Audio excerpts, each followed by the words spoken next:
Good evening and welcome to a special abbreviated edition of the Daily Drum for Tuesday, February the 25th. I'm Ebony McMorris in for Harold Fisher. Tonight, at a time when things are being cut, being eliminated, two organizations, major organizations, are forming an alliance to do more. The Black and Missing Foundation and the Washington Association of Black Journalists have teamed up to amplify the voices of those who are often overlooked in media narratives. Joining me tonight to explore how we all can play a role in bringing our missing Black loved ones home, my guests, Natalie Wilson, co-founder and Chief Operating Officer of Black and Missing Foundation Incorporated, and my guest, Phil Lewis. He is the new president of the Washington Association of Black Journalists and deputy editor for the Huffington Post. Welcome, both of you. Thank you for having us. Thank you for Absolutely. Let me just go over some quick facts. 40% of missing persons are persons of color, yet African Americans make up only 13% of the population. We've heard these numbers before, right? Currently, there are nearly 163,000 children of color that are missing. Before we delve into the collaboration, I want to first get you, Natalie, to share the mission and purpose for your organization. Tell our listeners about Black and Missing, what you do, how you get it done, and the same also for the Washington Association for Black Journalists. I'll start with you, Natalie. Okay. Thank you, Ebony. Well, the Black and Missing Foundation, we are a nonprofit organization that brings awareness to missing people of color across the country. And the inspiration behind it is a young lady by the name of Tamika Houston, who went missing from my sister-in-law's hometown of Spartanburg, South Carolina. And we read how her family really struggled, particularly her aunt, who's in media relations, struggled to get national media coverage. And we were really disheartened by it. And Derek and I decided to use our professions. I'm in media relations, she's in law enforcement. And those are the two critical professions needed to help find and bring our missing home. But what inspires us or motivates us to keep going are these families that are desperately searching for their missing loved ones. They're not getting the media coverage because, law enforcement isn't taking the cases seriously and the media is just turning a blind eye to it.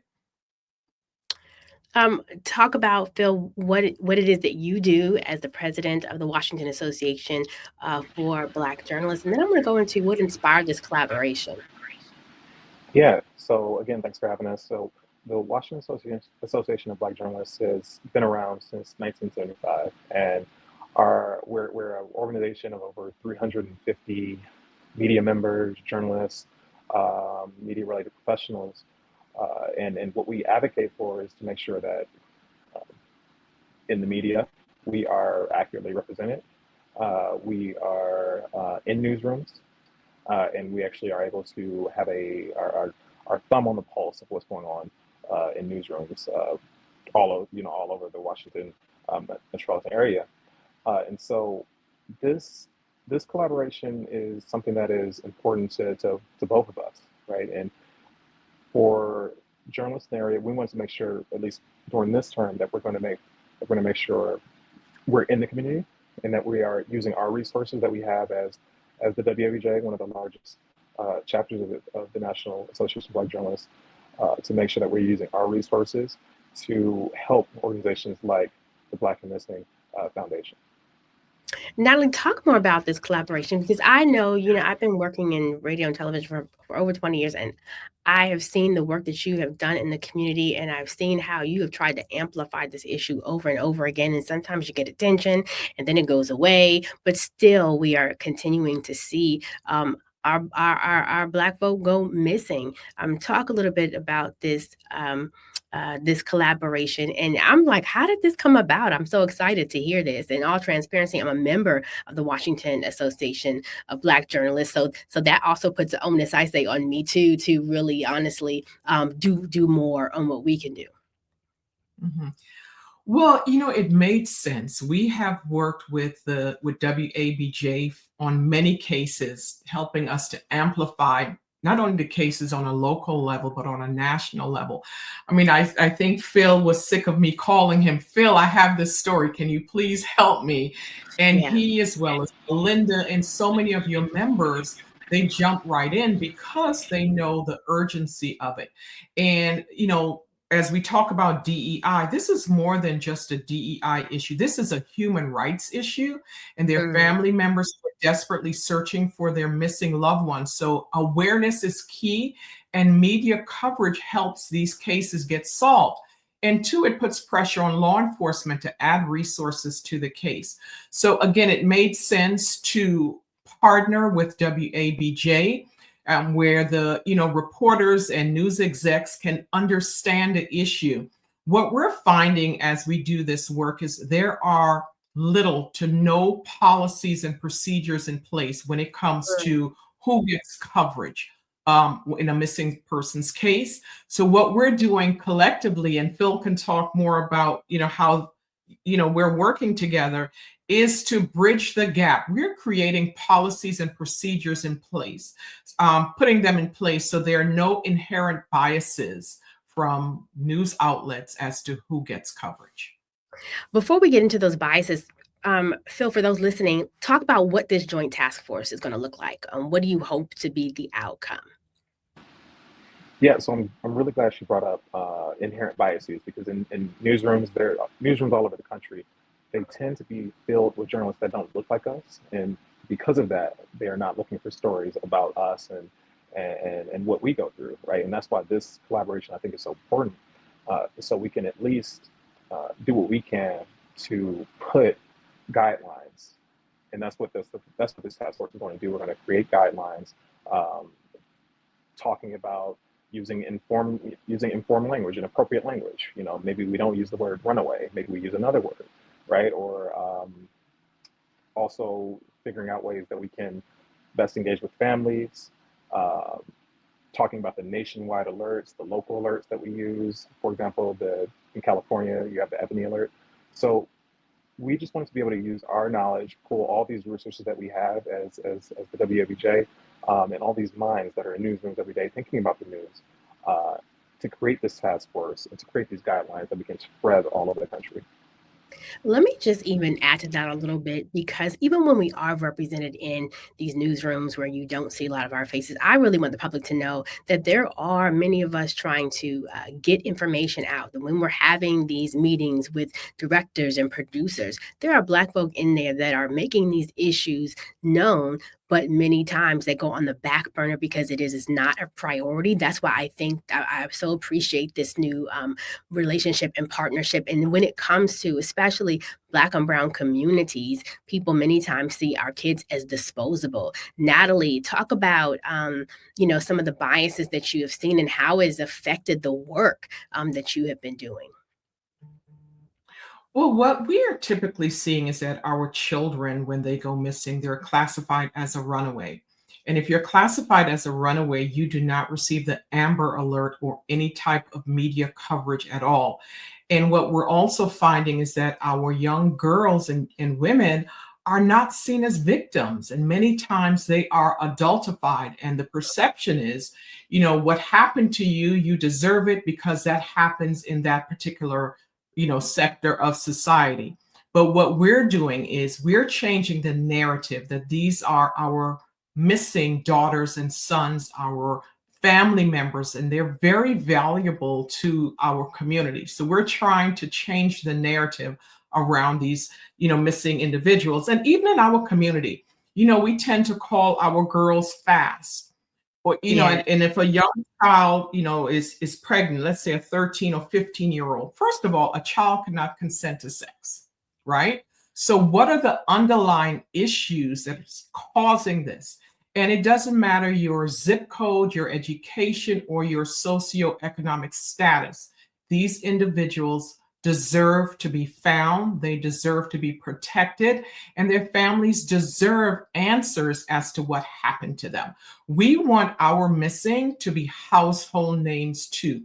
And we can name the Gabby Petitos, the Chandra Levy's, the Jennifer Wilbanks, and the names go on and on. But I ask your listeners to name someone in their community who's missing and has gotten that same level of media coverage. They can't. But that's what this task force is for, is to ensure that our missing are household names too, so that they can be found and return home. I'm glad you mentioned that. And Phil, I know you can probably attest to this. All the news stories that we see on everybody else that's been missing or murdered, or the John Benet Ramsey. I mean, there are documentaries upon documentaries after the incident happens that we see. But you're right, Natalie. We do not see that happen with our communities.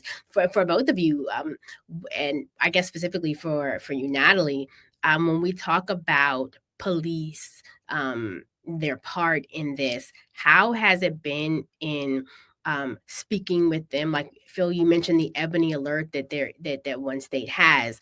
Are you getting any feedback from other departments who would want to incorporate this? What are their views toward this? And Phil, for the journalists, what should they be pushing in this? I'll start with you, Natalie.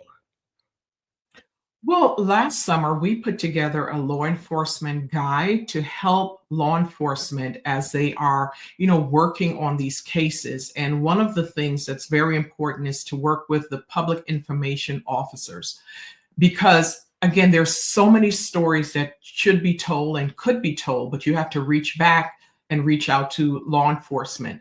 But again, it's having that media coverage to hold their feet to the fire, because law enforcement does not want to be embarrassed. And if a reporter calls an agency and said, please give me the status of this case, then we are starting to see traction. The family is now hearing from law enforcement or the detective assigned to the case, giving updates or asking information. So that media piece is so important in driving law enforcement to do their jobs, but also with community engagement. Phil, back over to you as far as the role of newsrooms, what they can do to do this, because I will add to this conversation, we have an administration that has tried to scrap everything DEI related. So for many, this conversation could fall under DEI, because you're calling attention to those who are Black and are missing. So what is the onus that you're putting on reporters, what they need to be doing in these newsrooms, especially when we are seeking high-profile journalists, seeing them being let go from networks? Yeah, so it's so important that we like Natalie said, this is a human rights issue, right? But with that being said, we know that disproportionately people of color, Black people are missing, are missing at much higher rates, larger rates. And so it's up for us in this media task force to be able to inform reporters so they can go back and tell editors why this is important, why we should cover it, why people in our communities need to know what's going on with missing, because that's the only way. We have the responsibility as journalists to be a microphone for people, and when we're not covering what's happening in our communities, then we're doing everyone a disservice. So that's what we're hoping to accomplish with this task force. We want to make sure that everyone is able to be aware of what's happening and just know that we're here for them and we're giving the news out. Natalie, what are some of the success? Yeah, go ahead. Can I add something? We're not asking for anything different. We're not asking for any special treatment. We're asking for the same level of engagement, the same level of resources as other cases. And too often our cases, meaning people of color, they're slipping through the cracks. And again, it is unfair. So we're not asking for anything different.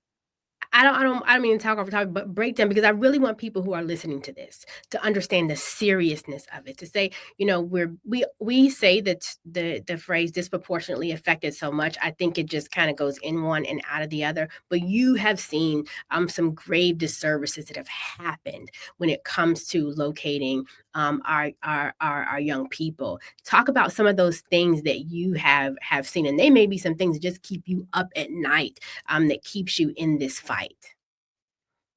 Absolutely. I mean, one case that I can share is there's a mother, her daughter was missing out of Texas, And when the mother went to Texas, the police department to report her daughter missing, the officer said, "How do you know she's not laid up with some man?" Like, what? How disrespectful is that? And of course, the mother needed the officer's help, so she had to turn away and compose herself. And come to find out, that child was abducted at a gas station at gunpoint. So it's, not adding resources to the case. If you look at the case of Daniel Robinson missing out of Arizona, his dad, who was in the military and served our country, had to spend his own resources.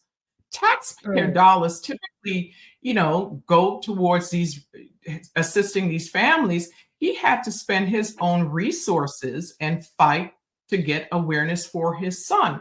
So again, we know that the resources are not being applied, and we have come a long way as an organization around this issue, but we still have a lot more work to do.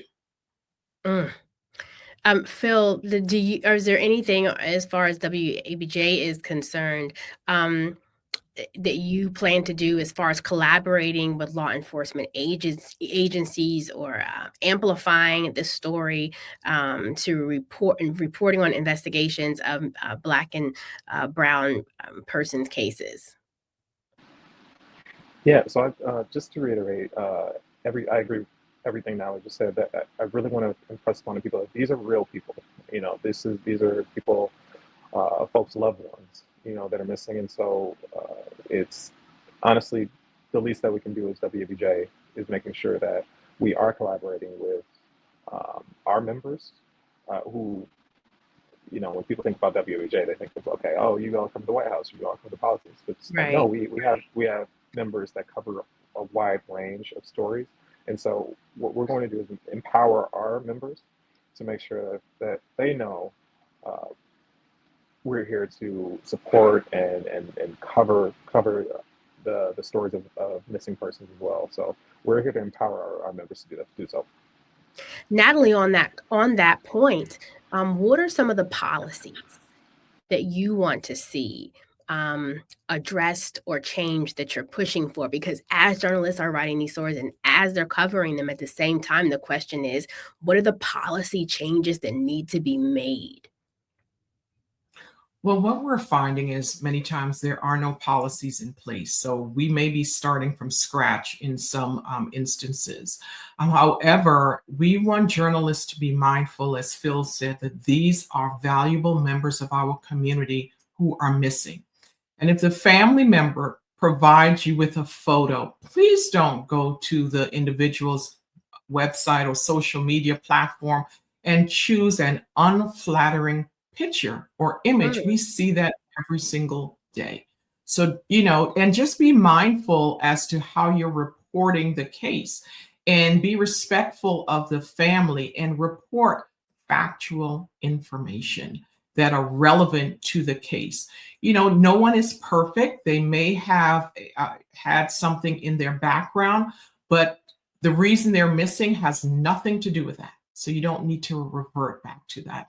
And be mindful, and again, speaking with law enforcement to get an update on the case, what is happening, and keeping the community informed.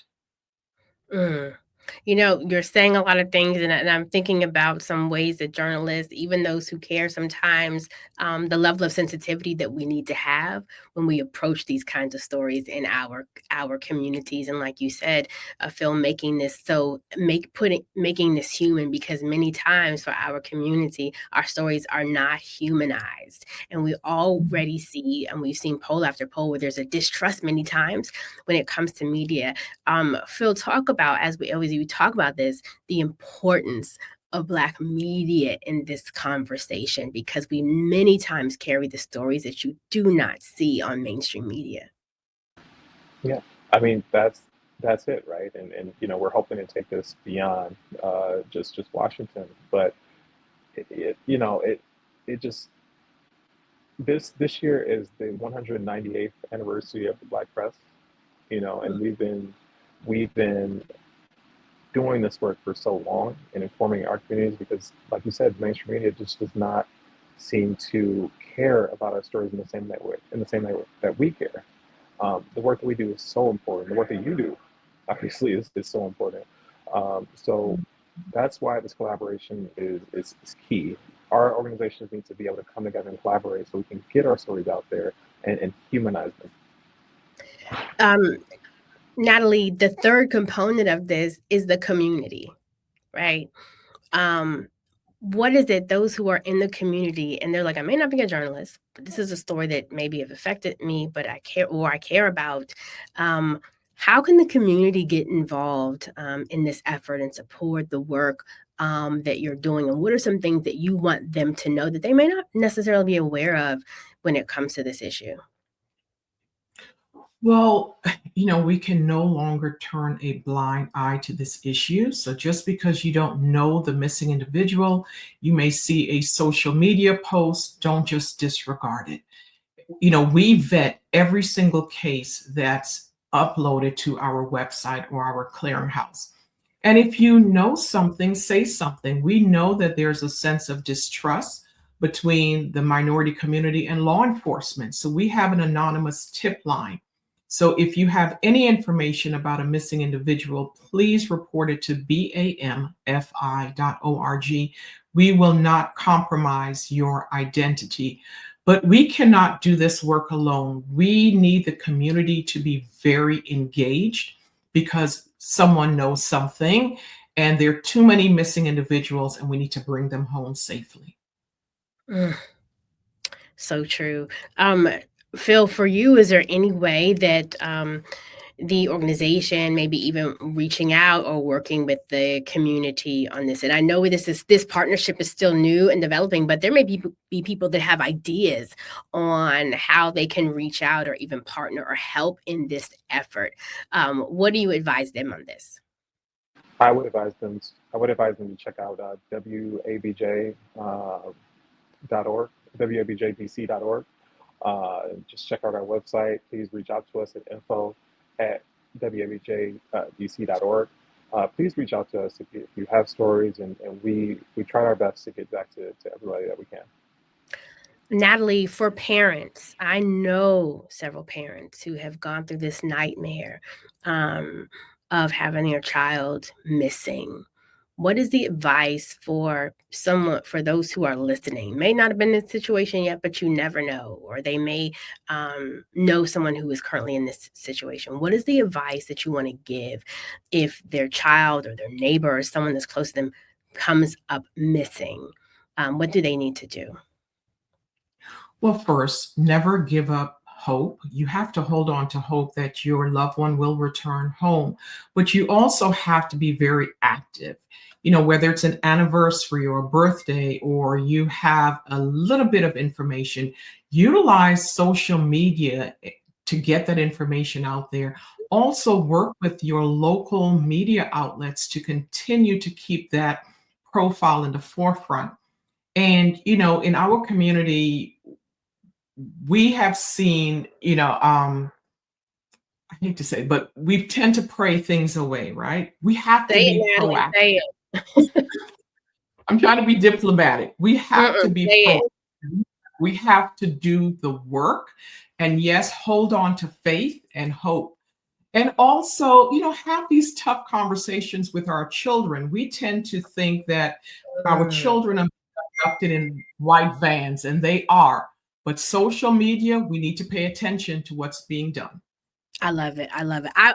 We've come to the end of the show, but I want to thank both of my guests for coming on today to talk about this very, very important topic. Natalie Wilson, co-founder and chief operating officer of Black and Missing Foundation Incorporated, and Phil Lewis, president of the Washington Association of Black Journalists and deputy editor for the Huffington Post. Thank you so much. This is the Daily Drum for Tuesday, February 25th, 2025. I'm Ebony McMorris. Harold Fisher returns tomorrow. Up next, the original Quiet Storm with Raheem Devon on 96.3 WHUR.